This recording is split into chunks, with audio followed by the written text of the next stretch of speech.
Social media is like cigarettes for the mind. Now, let me explain what I mean.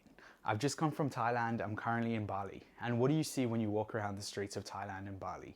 You see everyone smoking cigarettes, right? Why are they smoking? Well, it's super cheap and affordable in these countries. It's like $2 a packet, $2, $3 a packet. Compared to Sydney, it's like $50 or $60 a packet, right? It's insanely expensive in Australia. Here it's super cheap. So people come over here, and the locals, and they smoke cigarettes, right? They get addicted to cigarettes. The locals get addicted, and the tourists, I don't know if they get addicted, but they definitely come and smoke. So that, because there's easy access, it's kind of popular, everyone's doing it, even though back home it's like super not popular, right? And it got me thinking, I was seeing everyone smoking, but I was also seeing something else. I was seeing everyone else, including the smokers, on social media, right? Some people were smoking and scrolling through social media.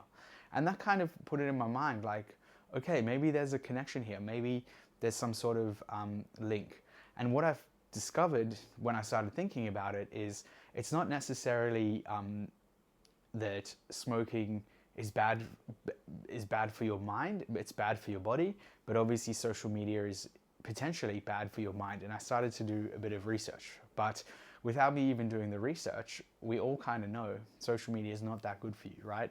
And that's why you oftentimes see people saying, I'm trying to reduce the time I spend on social media. That's why they're putting blockers on their phone. And it's why, I've been scrolling through TikTok before. They call it a scroll hole, where you basically spend hours scrolling through the platform. And even on TikTok, they send me a message that says, hey, I think you've been on here for too long. You might want to take a break. Maybe go outside, play with your friends, get some sunshine, or get some sleep. Like, you get that kind of a message coming from TikTok, even, who want you to be on their platform. So that's something interesting. So there's three things I want to talk about today, linking social media to cigarettes for the mind. And let me jump into them. The first one is both social media and cigarettes are addictive. Okay? It's fairly obvious if you think about a cigarette company, the tobacco company, when they're making cigarettes, do they want them to be less addictive or more addictive, right? They want them to be more addictive.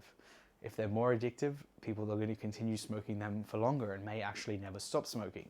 You often hear smokers even say, I can't stop, right? I just can't stop. And on the other hand, if you look at social media is incredibly addictive. Now, why is it addictive? It's actually designed that way. You might not believe me, but this is true. You can look it up.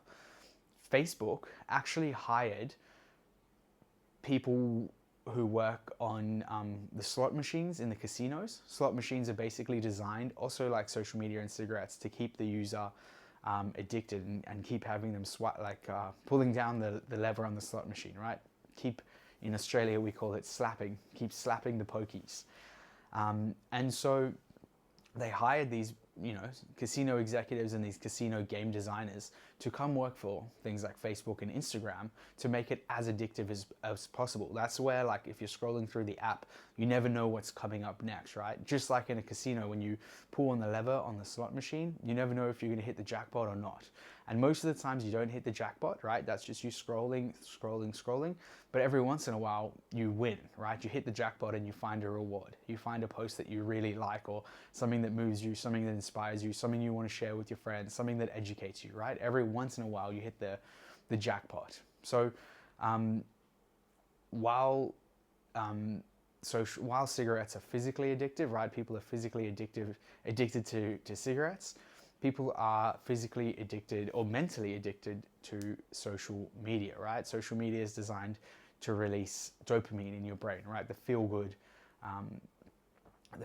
chemical, right? Just like cigarettes are as well.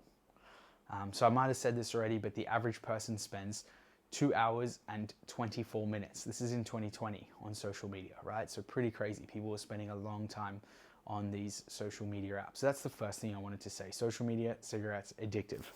Pretty obvious stuff. We all know that. Now I'm just getting my notes for point number 2. Point number 2 is impact on health. Okay. Now, in the case of cigarettes, we all know that the negative parts of your health when you smoke a cigarette is to your physical body, right? It's obviously very unhealthy.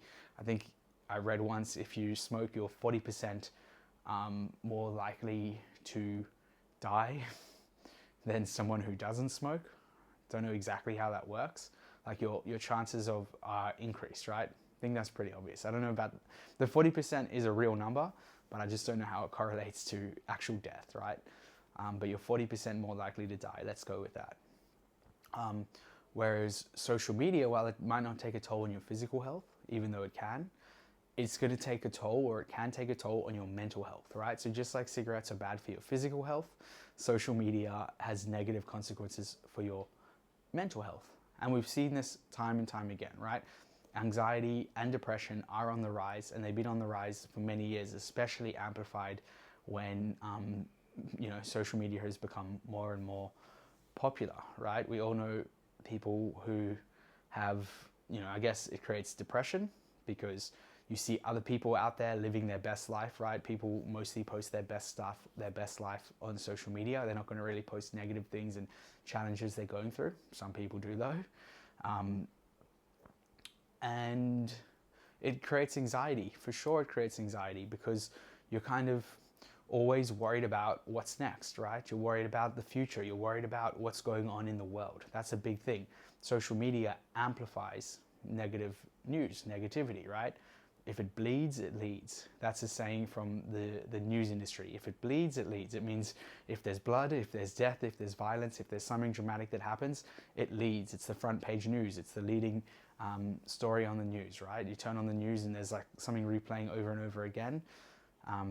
If it bleeds, it leads. And that's the same on social media. It's putting out, things that are going to get, it doesn't put out, you don't see things on social media that are average, right? You see the extremes. You see really bad things and you see really good things, right?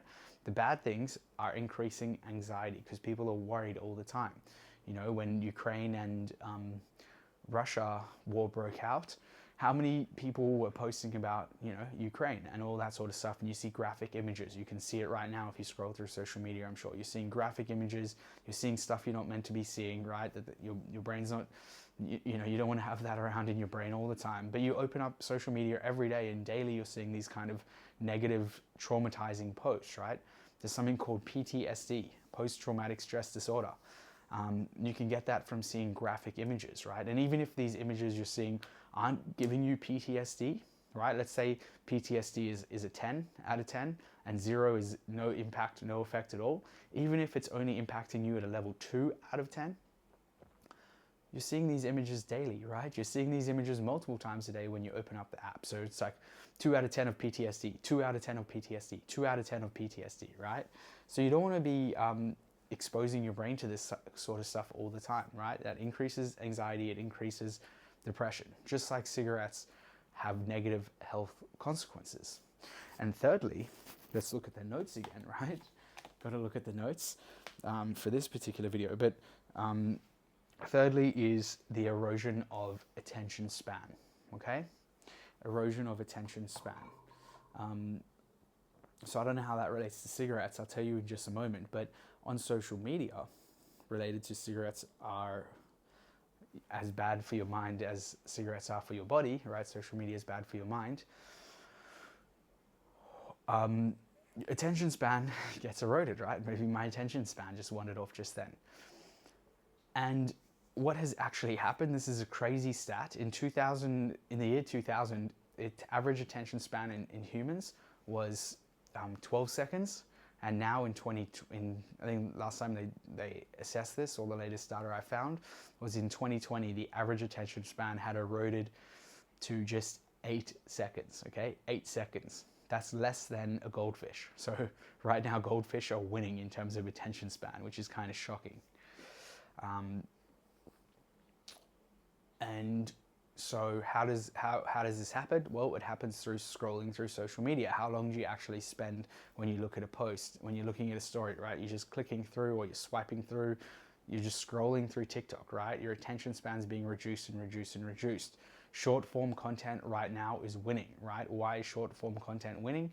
It's because people don't have the attention span to watch a 1 hour YouTube video. They want to watch that 1 hour YouTube video in 8 seconds. They want the condensed version, right? And so as people get better and better at creating content, there's more and more content out there. the volume of content and the way that these social media platforms are set up, they're set up to keep you scrolling, right? To keep your attention span low, so you go from one thing to the next, and you end up staying on the app. And just like social media has eroded attention spans, cigarettes erode your physical health, right? They erode your ability to live the life that you want to live, right? And it doesn't happen at the beginning, just like social media doesn't have these negative impacts at the beginning. But from years and years and years of use, you're getting all these negative effects, okay? So that is what I wanted to say. Just a bit of a random fun video, maybe not so fun for you. Social media is like cigarettes for your mind. So what are some practical tips you can take? Well, I want you to let me know in the comments your thoughts, and let me know if you agree or disagree with what I'm saying. And also let me know, what are some strategies you can do if you agree to reduce the amount of social media you use. And if you disagree with me, then maybe you want to use more social media. So how can you use more social media? Let me know in the comments below. Hit that thumbs up if you enjoyed this video. And of course, we've got some really great videos coming up for you over the next few days. So hit that subscribe button so that you don't miss out. I'll see you on the next one. Thank you for watching.